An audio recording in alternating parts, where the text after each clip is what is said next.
اعوذ باللہ من الشیطان الرجیم بسم اللہ الرحمن الرحیم رب اشرح لی صدری ویسر لی امری واحلل عقدۃ من لسانی یفقہوا قولی واجعل لی وزیرا من اہلی رب زدنا علما اللہم فقہنا فی الدین اللہم اغفر لنا اللہم اغفر لنا اللہم اغفر لنا آمین یا رب العالمین۔ السلام علیکم ورحمۃ اللہ وبرکاتہ۔ کیسے ہیں آپ سب ساتھی؟ اللہ تعالیٰ آپ سب کے گھروں میں خیر و برکت رکھے اور ہم سب پہ اپنا رحم و کرم فرمائے۔ ہمارے وطن عزیز پہ اللہ تعالیٰ اپنا خاص رحم و کرم فرمائے۔ ہم سب کے گناہوں کو، غلطیوں کو، کوتاہیوں کو بخش دے۔ اس دنیا میں بھی ہم سب کی مغفرت فرما دے اور آخرت میں بھی ہم سب کی مغفرت فرمائے، آمین یا رب العالمین۔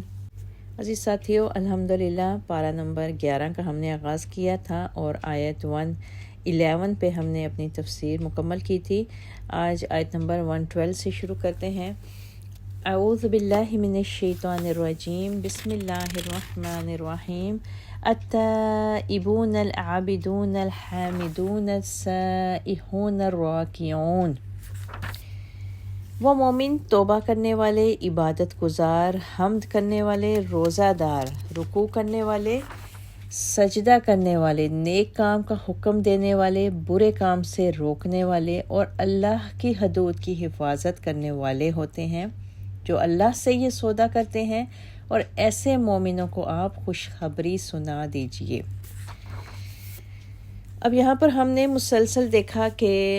جنگ بدر، جنگ احد کے منافقین کے حالات و واقعات پڑھتے ہوئے ہم غزوہ تبوک تک پہنچے تھے۔ پچھلے رکوع جو ہم نے اختتام کیا تھا، اور اس میں ہم نے پڑھا کہ جنگ تبوک میں خاص طور پر جن صحابہ کرام کی طرف سے بشری خطائیں ہوئی تھیں ان کے متعلق بھی ہم نے پڑھا تھا کہ کس طرح پھر انہوں نے اپنی معافی اور مغفرت کے لیے جد و جہد کی اور سچے دل سے توبہ کی۔ اور ان آیات میں اللہ تعالیٰ نے اپنے انہی مومن بندوں کی صفات بتائی ہیں کہ وہ ان سے جب کبھی بھی کوئی خطا ہو جاتی ہے یا ایسا کوئی موقع آتا ہے کہ وہ پریشان یا اللہ تعالیٰ کے آگے گناہ گار ہوتے ہیں، تو ایسے مومنوں کی شان یہ ہوتی ہے کہ جب بھی انہیں اپنی غلطی کا احساس ہو جاتا ہے تو فوراً وہ اللہ کی طرف رجوع کرتے ہیں اور اللہ سے ہر ایسے موقع پر توبہ استغفار کرتے رہتے ہیں۔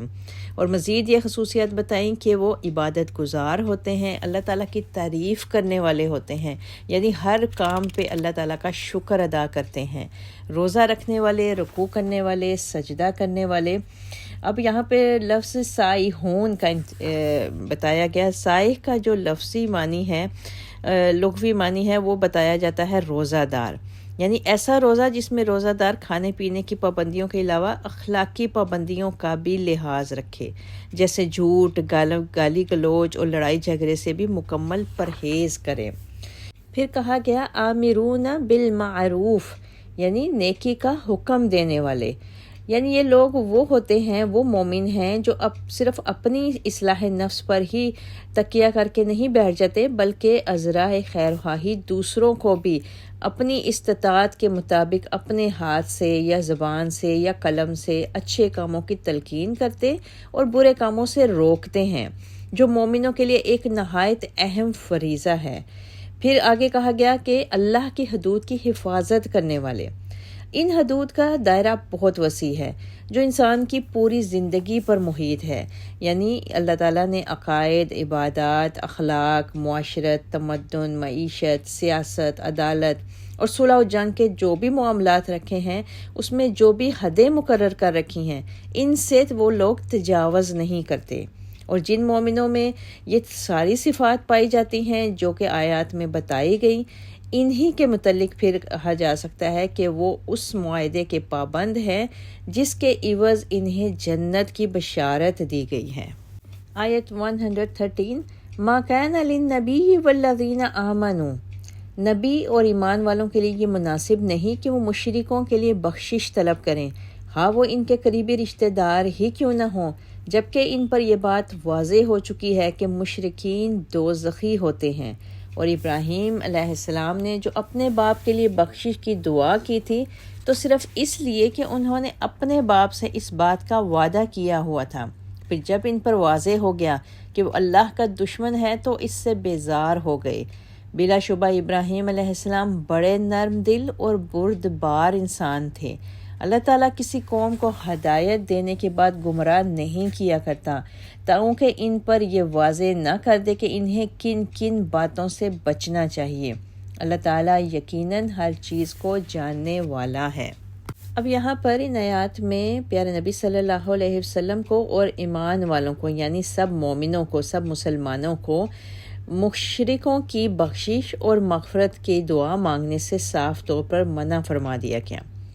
اس کے متعلق ایک حدیث بھی ہے۔ مسیب بن حزن کہتے ہیں کہ جب ابو طالب کی وفات کا وقت آیا تو آپ صلی اللہ علیہ وسلم ان کے پاس گئے۔ اس وقت ان کے پاس ابو جہل بیٹھا تھا۔ آپ صلی اللہ علیہ وسلم نے ابو طالب سے کہا، چچا لا الہ الا اللہ کہہ دیں، مجھے اپنے پروردگار کے پاس آپ کی مغفرت کے لیے ایک دلیل مل جائے گی۔ ابو جہل اور عبداللہ بن ابی امیہ کہنے لگے، کیا تم عبد المطلب کے دین کو چھوڑ دو گے؟ دونوں برابر یہی سمجھاتے رہے۔ آخر ابو طالب نے آخری بات جو کہی وہ یہ تھی کہ میں عبد المطلب کے دین پر مرتا ہوں۔ اس وقت آپ صلی اللہ علیہ وسلم نے فرمایا، میں تمہارے لیے بخشش کی دعا کرتا رہوں گا جب تک مجھے اس سے منع نہ کیا جائے۔ تو پھر اس وقت یہ آیت نازل ہوئی جو ابھی ہم نے پڑھی کہ اے نبی، اے ایمان والو، یہ مناسب نہیں کہ وہ مشرکوں کے لیے بخشش طلب کریں۔ یعنی اس حدیث سے ہمیں پتہ چلا کہ اس آیت کے نزول سے پہلے مشرکوں کے لیے دعائے مغفرت کرنا منع نہیں کیا گیا تھا، لیکن جب پیارے نبی صلی اللہ علیہ وسلم نے اس حدیث میں فرمایا کہ جب تک مجھے منع نہیں کیا جائے گا تب تک میں بخشش کی دعا کرتا رہوں گا، لہٰذا اس موقع پر پھر یہ آیت نازل ہوئی اور اللہ تعالیٰ نے تمام اہل ایمان کو مشرکین کی مغفرت کی دعا کرنے سے صاف طور پر منع فرما دیا۔ پھر ساتھ ہی ان آیات میں اللہ تعالیٰ نے حضرت ابراہیم علیہ السلام کا حوالہ بھی دیا کہ انہوں نے اپنے باپ سے یہ وعدہ کیا تھا کہ میں آپ کی بخشش کی دعا کروں گا، لہٰذا اسی وعدے کے مطابق حضرت ابراہیم علیہ السلام نے ان کے حق میں دعا فرمائی تھی اور کہا تھا کہ اے اللہ میرے باپ کو معاف فرما دے کیونکہ وہ گمراہوں سے ہیں، اور اس دن مجھے رسوا نہ کرنا جب سب لوگ اٹھائے جائیں گے۔ پھر جب سیدنا ابراہیم علیہ السلام کو معلوم ہو گیا کہ وہ راہ راست کی طرف آنے والا نہیں، اللہ کا دشمن ہے، تو اس سے پھر انہوں نے اپنی بیزاری کا اظہار کر دیا، اور جو دعا آپ نے اپنے حق میں کی تھی کہ مجھے قیامت کے دن رسوا نہ کرنا، اس کے متعلق کہا جاتا ہے کہ سیدنا ابو ہریرہ رضی اللہ تعالیٰ عنہ کہتے ہیں کہ آپ صلی اللہ علیہ وسلم نے فرمایا، ابراہیم علیہ السلام قیامت کے دن اپنے والد آزر کو دیکھیں گے کہ ان کے منہ پر سیاہی اور گرد و غبار ہوگا۔ آپ اس سے کہیں گے، میں نے تمہیں کہا نہ تھا کہ میری نافرمانی نہ کرنا؟ آپ کا باپ کہے گا، آج میں تمہاری نافرمانی نہیں کروں گا۔ اس وقت سیدنا ابراہیم علیہ السلام عرض کریں گے، پروردگار، تو نے مجھ سے وعدہ کیا تھا کہ میں قیامت کے دن تجھے رسوا نہ کروں گا، اور اس سے بڑھ کر کیا رسوائی ہو سکتی ہے کہ میرا باپ اس حال میں ہے؟ تو اللہ تعالیٰ فرمائیں گے، میں نے کافروں پر جنت حرام کر دی ہے۔ پھر کہا جائے گا، ابراہیم ذرا اپنے پاؤں تلے تو دیکھو۔ اسی وقت انہیں باپ کی جگہ ایک نجاست سے لتھڑا ہوا بچھو نظر آئے گا۔ فرشتے اس کے پاؤں پکڑ کر دوزخ میں ڈال دیں گے۔ گویا اللہ تعالیٰ نے سیدنا ابراہیم علیہ السلام کے لیے رسوائی کو اس طرح دور کر دیا کہ ان کے باپ کی شکل ہی بدل دی جائے گی، اور رسوائی کا دار و مدار تو یقینی طور پر شناخت پر ہوتا ہے۔ جب یہ شناخت ہی نہ رہے گی کہ کیا چیز دوزخ میں پھینکی گئی تو پھر کسی کی رسوائی کا کوئی سوال ہی پیدا نہیں ہوتا، لہٰذا اس طرح اللہ تعالیٰ اس دن حضرت ابراہیم علیہ السلام کو رسوائی سے بچا لیں گے۔ پھر اسی آیت میں حضرت ابراہیم علیہ السلام کی دو عظیم صفات بتائی گئی ہیں کہ حضرت ابراہیم علیہ السلام اواہ اور حلیم تھے، یعنی بہت نرم دل تھے اور بردبار تھے۔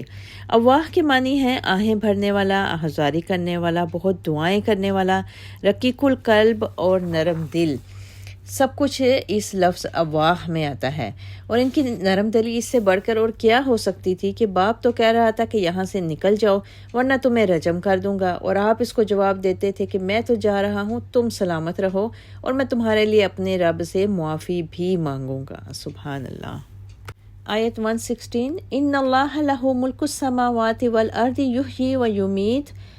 آسمانوں اور زمین کی حکومت اللہ ہی کے لیے ہے، وہی زندہ کرتا ہے اور وہی مارتا ہے، اور اللہ کے سوا تمہارا کوئی سرپرست اور مددگار نہیں۔ اللہ تعالیٰ نے نبی، مہاجرین اور انصار پر مہربانی کی جنہوں نے بڑی تنگی کے وقت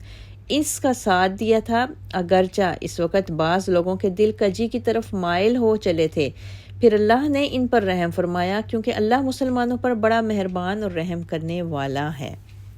اس آیت میں تنگی کے وقت جو بتایا گیا وہ تھا غزوہ تبوک کی روانگی کا وقت، جبکہ شدید گرمی کا موسم تھا، قحط سالی تھی، فصلیں پکنے والی تھیں، بے سر و سامانی کی حالت تھی، سفر بھی طویل اور پر مشقت تھا۔ چنانچہ اس وقت بعض سچے مسلمان بھی جہاد پر روانہ ہونے سے گھبرانے لگے تھے۔ آخر ان کے ایمان کی پختگی ان کے نفس پر غالب آئی اور وہ پورے عزم کے ساتھ جہاد پر نکل کھڑے ہوئے، اور یہاں اللہ کی مہربانی سے مراد یہ ہے کہ اللہ نے اس گھبراہٹ کے عالم میں انہیں روانگی کے لیے ہمت و جرأت عطا فرما دی تھی۔ آیت 118، وَعَلَى الثَّلَاثَةِ الَّذِينَ خُلِّفُوا حَتَّى إِذَا ضَاقَتْ،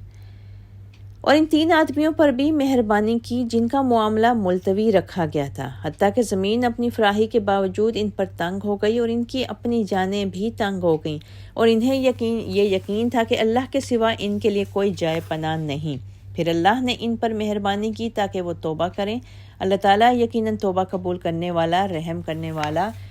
اے ایمان والو، اللہ سے ڈرتے رہو اور راست باز لوگوں کا ساتھ دو۔ اہل مدینہ کے لیے اور ان دیہاتیوں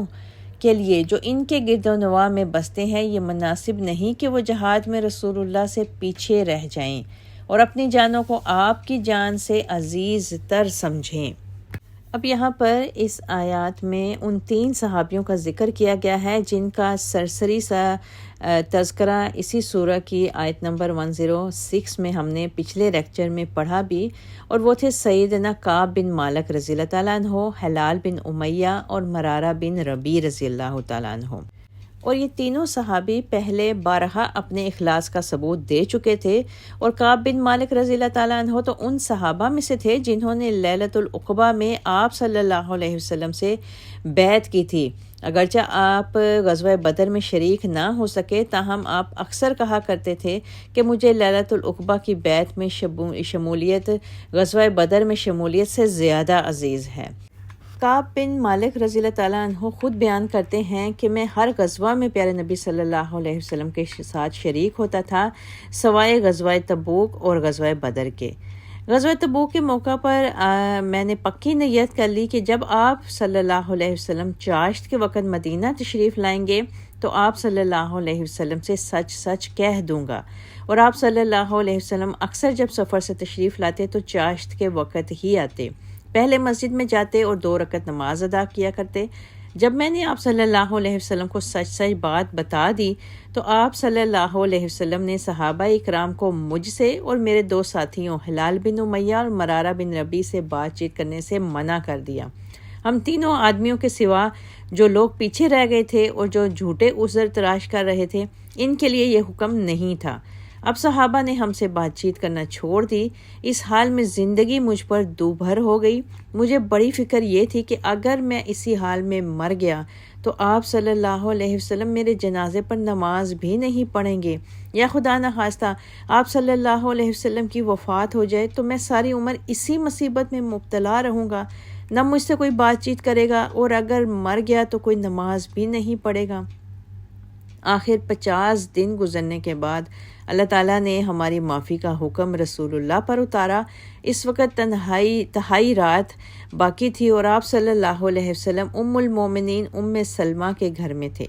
ام سلمہ میری بھلائی کی فکر میں تھیں اور میری مدد کرنا چاہتی تھیں۔ آپ صلی اللہ علیہ وسلم نے ام سلمہ سے کہا، ام سلمہ، کعب بن مالک کی توبہ قبول ہو گئی۔ تو انہوں نے کہا، میں کعب رضی اللہ تعالیٰ عنہ کو مبارکباد کہلا بھیجوں؟ آپ صلی اللہ علیہ وسلم نے فرمایا، لوگ ہجوم کر آئیں گے اور تمہاری نیند خراب کر دیں گے، پھر جب آپ صلی اللہ علیہ وسلم نے صبح کی نماز پڑھی تو لوگوں کو ہماری توبہ قبول ہونے کی خبر دی، اور آپ صلی اللہ علیہ وسلم کو جب بھی کوئی اچھی خبر ملتی تو آپ صلی اللہ علیہ وسلم کا چہرہ یوں چمکنے لگتا جیسے چاند کا ایک ٹکڑا ہے۔ ہم 3 آدمیوں کے لیے جن کا معاملہ التوا میں ڈال دیا گیا تھا، اللہ تعالیٰ نے معافی کا حکم جاری کر دیا، اور باقی جن لوگوں نے جھوٹے بہانے تراشے تھے ان کا ذکر برے طریقے سے کیا گیا۔ اتنا برا ذکر اللہ نے اور کسی کا نہیں کیا۔ فرمایا جب تم ان کے پاس واپس آؤ گے تو وہ آپ صلی اللہ علیہ وسلم کے سامنے معذرت شروع کر دیں گے۔ آپ ان سے کہہ دیجئے بہانہ نہ بناؤ، ہم تمہاری باتوں پر یقین نہیں کریں گے، کیونکہ اللہ نے ہمیں تمہارے حالات بتا دیے ہیں، اور آئندہ بھی اللہ اور اس کا رسول تمہارے کام دیکھ لیں گے۔ سیدنا کعب بن مالک رضی اللہ تعالیٰ عنہ ان 3 آدمیوں میں سے تھے جو جنگ تبوک میں پیچھے رہ گئے تھے اور ان کا معاملہ التوا میں ڈال دیا گیا تھا۔ پھر جب انہوں نے اپنے آپ کو اللہ اور اللہ کے رسول کے حوالے کر دیا تو 50 دن گزر جانے کے بعد جب صحابہ کرام کو ان سے کلام سے منع کر دیا گیا اور 50 دن گزرنے کے بعد اللہ تعالیٰ نے ان کی توبہ قبول کی، اللہ تعالیٰ نے ان مخلص صحابہ کا جو کڑا امتحان لیا تھا اس میں وہ پورے اترے تھے۔ پھر اللہ نے نہایت شفقت بھرے الفاظ میں ان آیات میں صرف توبہ ہی قبول نہیں فرمائی بلکہ ان کی سچائی، راست بازی اور وفاداری کی تعریف بھی فرمائی۔ یا ایھا الذین آمنوا اتقوا اللہ وکونوا مع الصادقین، اے ایمان والو اللہ سے ڈرتے رہو اور راست باز لوگوں کا ساتھ دو۔ اہل مدینہ کے لیے، ان دیہاتیوں کے لیے جو ان کے گرد و نواح میں رہتے ہیں، یہ مناسب نہیں کہ وہ جہاد میں رسول اللہ سے پیچھے رہ جائیں اور اپنی جانوں کو آپ کی جان سے عزیز تر سمجھیں۔ اب یہاں پر اس آیت میں یہ خاص طور پہ بتایا گیا ہے کہ رسول اللہ صلی اللہ علیہ وسلم کو اپنی جان سے عزیز سمجھنے سے ہی ایمان کی تکمیل ہوتی ہے۔ آیات میں بتایا گیا کہ رسول اللہ صلی اللہ علیہ وسلم تو سفر تبوک کی صحبتیں، تکلیفیں برداشت کریں اور مسلمان ان کے بعد اپنے گھروں میں آرام سے بیٹھے رہیں اور اللہ کے رسول کی جان سے اپنی جانوں کو عزیز تر سمجھیں۔ یہ تنبیہ ان تمام مسلمانوں کے لیے ہے جو اطاعت رسول اور حب رسول صلی اللہ علیہ وآلہ وسلم میں کوئی کسی قسم کی کمی یا کوتاہی کرتے ہیں۔ رسول اللہ صلی اللہ علیہ وآلہ وسلم نے فرمایا کہ جب تک کوئی مومن مجھے اپنی جان سے بھی عزیز نہ سمجھے اس وقت تک اس کا ایمان مکمل ہی نہیں ہوتا۔ آگے مزید آیت میں کہا گیا، یہ اس لیے کہ مجاہدین اللہ کی راہ میں پیاس، تھکان، بھوک کی جو بھی مصیبت جھیلتے ہیں یا کوئی ایسا مقام طے کرتے ہیں جو کافروں کو ناگوار ہو یا دشمن سے وہ کوئی کامیابی حاصل کرتے ہیں تو ان کے لیے نیک عمل لکھ دیا جاتا ہے۔ اللہ تعالیٰ یقیناً اچھے کام کرنے والوں کے لیے کے اجر کو ضائع نہیں کرتا۔ نیز یہ مجاہدین جو بھی تھوڑا یا زیادہ خرچ کرتے ہیں یا کوئی وعدی طے کرتے ہیں تو یہ چیزیں ان کے حق میں لکھ دی جاتی ہیں تاکہ اللہ انہیں ان کے اعمال کا بہتر صلہ عطا کرتے جو وہ کرتے ہیں۔ یعنی اب یہاں پہ بتایا جا رہا ہے کہ جہاد کے سفر میں مجاہد کے ہر ایک فعل کے بدلے ایک عمل صالح اس کے نامہ اعمال میں لکھ دیا جاتا ہے۔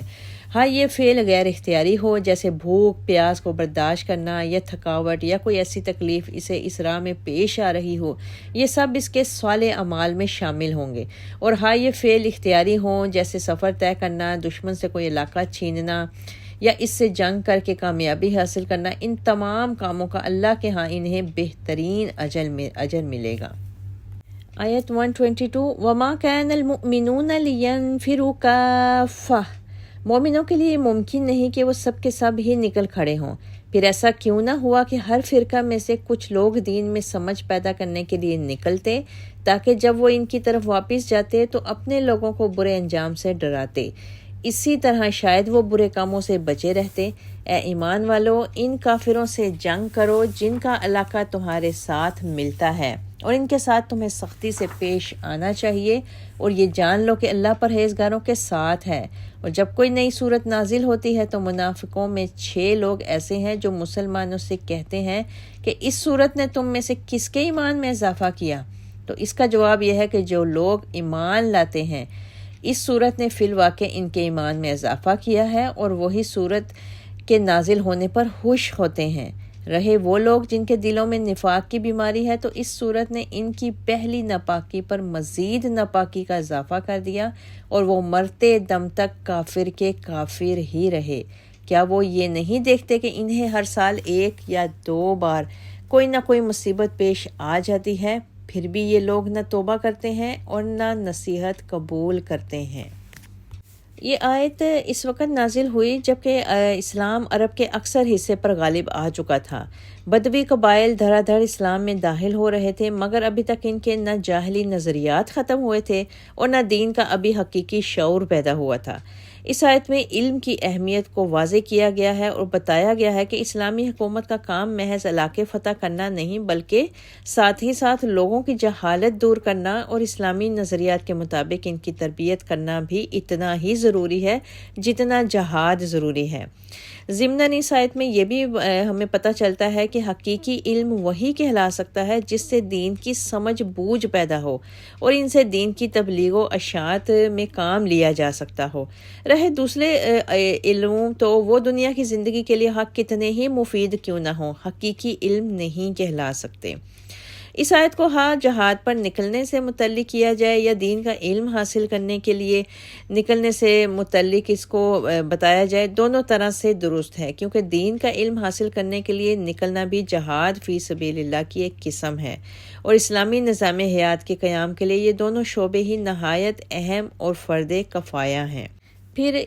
اسی آیت میں یہ بھی ہمیں پتہ چلا کہ سب سے پہلے اپنے نزدیکی غیر مسلم علاقے سے جہاد شروع کیا جائے، یعنی اگر یہ جنگ اسلام کے راستے کی رکاوٹوں کو دور کرنے یا بالفاظ دیگر فتنہ کو دور کرنے کی خاطر ہو تو سب سے پہلے اپنی ریاست سے متصل علاقوں کے کافروں سے جنگ کی جائے، پھر اس کے بعد ان سے جو اس کے ساتھ ملتے ہیں، یا یہ اس لیے کہ اگر متصل علاقے کو چھوڑ کر اگلے علاقے سے جنگ شروع کی جائے تو درمیانی علاقہ والے کافر مسلمانوں کو آگے اور پیچھے دونوں طرف سے حملہ کر کے خطرات سے دوچار کر سکتے ہیں۔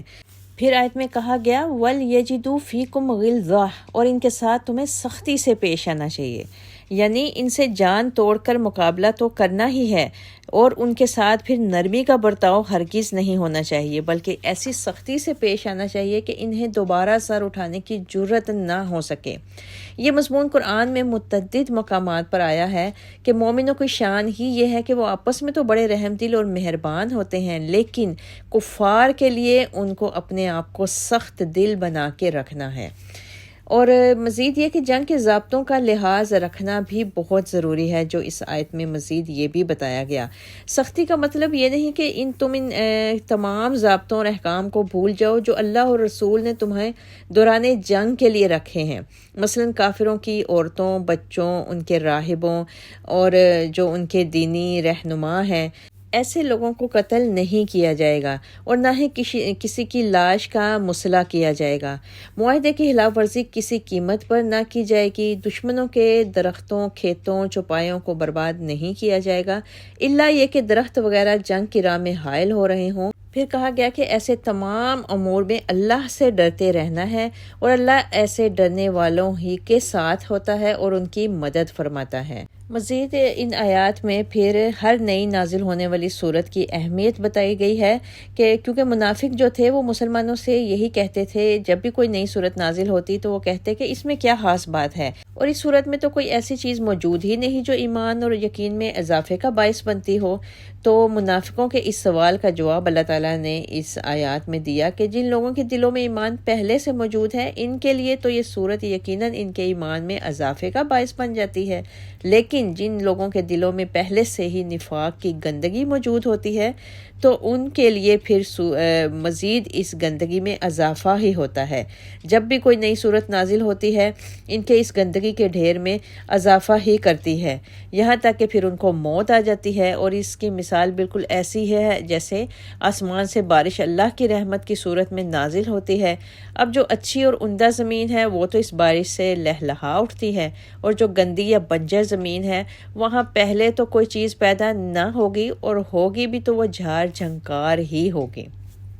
پھر آگے کہا گیا کہ ان پر سال میں 1 یا 2 بار کوئی نہ کوئی مصیبت ضرور آتی ہے، یعنی کوئی سال ایسا نہیں گزرتا جس میں سال میں 1 یا 2 دفعہ ان کی رسوائی نہ ہوتی ہو۔ کبھی ان کی کوئی سازش پکڑی جاتی ہے، کبھی ان کا کوئی راز فاش ہو جاتا ہے، کبھی کوئی جنگ پیش آ جاتی ہے جو ان کے ایمان کے لیے آزمائش بن جاتی ہے، کبھی یہ لوگ خود ہی ایسی کوئی غلط حرکتیں کر بیٹھتے ہیں جن کی وجہ سے انہیں رسوا ہونا پڑتا ہے، اور جب بھی کوئی ایسا موقع پیش آتا ہے تو بجائے اس کے کہ وہ سیدھی راہ پر آ جائیں، مکر و فریب اور جھوٹ سے اس پر پردہ ڈالنے کی کوشش کرتے ہیں۔ اس طرح ان کے دلوں کی نجاست میں ہر آن اضافہ ہی ہوتا رہتا ہے۔ آیت 127 وَإِذَا مَا أُنزِلَتْ سُورَةٌ، اور جب کوئی صورت نازل ہوتی ہے تو یہ منافق آنکھوں ہی آنکھوں میں ایک دوسرے کی طرف اشارہ کر کے پوچھتے ہیں کہ کیا تمہیں کوئی مسلمان تو نہیں دیکھ رہا، پھر وہاں سے واپس چلے جاتے ہیں۔ اللہ نے ان کے دلوں کو راہ حق سے پھیر دیا ہے، کیونکہ یہ لوگ ہیں ہی ایسے جو کچھ بھی نہیں سمجھتے۔ لوگوں، تمہارے پاس تم ہی میں سے ایک رسول آیا ہے، اگر تمہیں کوئی تکلیف پہنچے تو اسے گراں گزرتی ہے، وہ تمہاری فلاح کا حریص ہے، مومنوں پر نہایت مہربان اور رحم کرنے والا ہے۔ پھر بھی اگر لوگ اعراض کریں تو ان سے کہہ دیجئے مجھے میرا اللہ کافی ہے، جس کے سوا کوئی الہ نہیں، میں اس پر بھروسہ کرتا ہوں اور وہی عرش عظیم کا مالک ہے۔ پیارے نبی صلی اللہ علیہ وآلہ وسلم پر جب کوئی صورت نازل ہوتی تھی تو بسا اوقات رسول اللہ صلی اللہ علیہ وسلم مسلمانوں کو مسجد نبوی میں بلا کر بطور خطبہ انہیں یہ صورت سنا دیا کرتے تھے۔ اب منافقوں کی مجبوری یہ تھی کہ انہیں ایسے اعلان پر مسجد میں جانا پڑتا تھا، اور اپنے آپ سے نفاق کا شبہ دور کرنے کے لیے انہیں ایسی حاضری لگوانی ہی پڑتی تھی، مگر اس بگار کو زیادہ دیر تک برداشت بھی نہیں کر پاتے تھے، اور چاہتے یہ تھے کہ حاضری لگوانے کے بعد فوراً مسلمانوں سے نظریں بچا کر نکل جائیں، اور ان میں سے اکثر یہی کچھ کرتے تھے۔ تو جب ان لوگوں نے یہ رشد و ہدایت کی مجلس سے یوں بھاگنا شروع کیا تو اللہ نے بھی ان کے دلوں کو ویسا ہی بنا دیا، اور آیت میں ان کا یہ راز بھی کھول دیا کہ جب ان کے سامنے کوئی بھی صورت نازل ہوتی ہے تو یہ لوگ آنکھوں ہی آنکھوں میں ایک دوسرے کو اشارے کرتے ہیں اور وہاں سے چلتے بنتے ہیں۔ پھر کہا گیا کہ ہر سال 1 یا 2 دفعہ رسوا ہونے کے باوجود انہیں یہ بات سمجھ نہیں آ رہی کہ ہمیں اس رسوائی سے نجات کیسے مل سکتی ہے اور اس کے بجائے عزت کیسے نصیب ہو سکتی ہے، نیز ہماری دین و دنیا کی بھلائی کس بات میں ہے۔ وہ ان سب باتوں کو سمجھنے سے بالکل قاصر تھے، اسی وجہ سے پھر آیت میں کہا گیا بِأَنَّهُمْ قَوْمٌ لَا يَفْقَهُونَ، کیونکہ یہ لوگ ہیں ہی ایسے جو کچھ بھی نہیں سمجھتے۔ پھر آیتوں میں آخر میں کہا گیا لَقَدْ جَاءَكُمْ رَسُولٌ مِّنْ أَنفُسِكُمْ، یعنی ہم نے یہ جو رسول بھیجا ہے وہ تم ہی میں سے، تمہارے ہی قبیلے میں سے بھیجا ہے، اور کیونکہ تم اس کی زندگی بھر کے حالات اور عادات اور خصوصیات سے خوب اچھی طرح واقف ہو، اور اس کی دیانت، امانت اور صداقت کے شاہد بھی ہو، اور وہ تمہاری ہی زبان میں گفتگو کرتا ہے جو تمہارے لیے باعث فخر اور رحمت ہے، اور مزید یہ کہ وہ پھر تمہاری فلاح کا حریص بھی ہے، یعنی وہ تمہاری ہر آن ہر لمحہ تمہاری فلاح چاہتا ہے۔ جب تمہیں کوئی تکلیف یا دکھ یا پریشانی یا سختی آتی ہے تو اس کی جان پر بن جاتی ہے، اور اس کا دوسرا مطلب یہ بھی ہے کہ آپ ہر ممکن طریقے سے پیارے نبی صلی اللہ علیہ وسلم چاہتے تھے کہ ان کی امت پر آسانی ہو، اور آپ صلی اللہ علیہ وآلہ وسلم جو دین لائے وہ بھی نرم اور سہل ہے، اور آپ صلی اللہ علیہ وسلم اپنے اعمال کو آگے بھیجتے وقت بھی ہدایت فرمایا کرتے تھے کہ لوگوں کے لیے آسانی پیدا کرنا، سختی نہ کرنا، اور سب سے زیادہ حریص ہونے کا مطلب بھی یہ بھی بتایا جاتا ہے کہ آپ صلی اللہ علیہ وسلم اس چیز کے بہت زیادہ طلبگار تھے کہ لوگ اپنے آخرت کے عذاب میں دوزخ سے بچ جائیں، اور اس کا واحد راستہ یہی تھا کہ وہ آپ پر ایمان لا کر اللہ اور اس کے رسول کے فرما بردار بن جائیں، یعنی رسول کے دل میں لوگوں کی اتنی خیرخواہی اور بھلائی اور اتنی خاص طرب تھی جس کی وجہ سے لوگ آپ صلی اللہ علیہ وسلم پر اگر ایمان نہ لاتے تھے تو آپ صلی اللہ علیہ وسلم سخت بے قرار ہو جاتے تھے، اور آپ صلی اللہ علیہ وسلم کی اس کیفیت کو قرآن میں متعدد بار اللہ تعالیٰ نے دہرایا بھی ہے۔ اگرچہ آپ صلی اللہ علیہ وسلم رحمت للعالمین تھے، تاہم مومنوں کے تو بہت زیادہ ہمدرد اور ان پر مہربان تھے۔ مومنین کے حق میں آپ صلی اللہ علیہ وسلم کی دو صفات کو یہاں پہ یکجا کر دیا گیا ہے، ایک رعوف اور دوسری رحیم، رعوف الرحیم۔ رحم یا مہربانی کا تعلق تو ہر طرح کے حالات میں یکساں ہے، اور رعوف وہ شخص ہے جس کا دل کسی کی مصیبت یا سختی دیکھ کر فوراً پسیج جائے اور اسے ترس آنے لگے۔ اور پھر اس سورہ کی آخری آیت میں اللہ تعالیٰ نے پیارے نبی صلی اللہ علیہ وآلہ وسلم کو مخاطب کر کے فرمایا فَإِن تَوَلَّوْا فَقُلْ حَسْبِيَ اللَّهُ لا الہ الا هو علیہ توکلت وہو رب العرش العظیم۔ یعنی اگر یہ لوگ آپ صلی اللہ علیہ وسلم کی شخصیت، حد درجہ شفقت، خیر خواہی اور دل سوزی کی کچھ بھی قدر نہیں کرتے تو پھر آپ انہیں جانے دیجئے، اگر یہ سب لوگ آپ صلی اللہ علیہ وسلم سے منہ پھیر لیں تو یقیناً اللہ تعالیٰ ہی آپ صلی اللہ علیہ وسلم کی مدد کے لیے کافی ہے، اور اسی پر بھروسہ کیجئے جو کائنات کی ایک ایک چیز حتیٰ کہ عرش عظیم کا بھی مالک ہے۔ سبحان اللہ۔ الحمدللہ عزیز ساتھیوں، آج ہماری سورہ توبہ بھی مکمل ہو گئی ہے۔ اللہ تعالیٰ سے دعا ہے کہ اللہ تعالیٰ ان دونوں صورتوں سورہ انفال اور سورہ توبہ سے ہمیں دین کا حقیقی فہم حاصل کرنے کی توفیق عطا فرمائے، اور دین کی اصل جو حقیقی سمجھ بوجھ ہے وہ ہمارے اندر پیدا ہو، اور ہم دین کی تبلیغ و اشاعت میں جس قدر ہو سکے اپنے ہاتھ پاؤں زبان سے جتنا اپنے مال و دولت سے کام کر سکیں، اللہ تعالیٰ ہم سے وہ کام لے لے، اور اللہ تعالیٰ ہمیں ان لوگوں میں شامل فرمائے جو حقیقت میں دین کو پھیلانے والے ہوں اور اس سے خود بھی سبق اور نصیحت حاصل کرنے والے ہوں۔ وآخر دعانا ان الحمد للہ رب العالمین۔ سبحان ربک رب العزۃ عما یصفون وسلام علی المرسلین والحمد للہ رب العالمین وما علینا الا البلاغ۔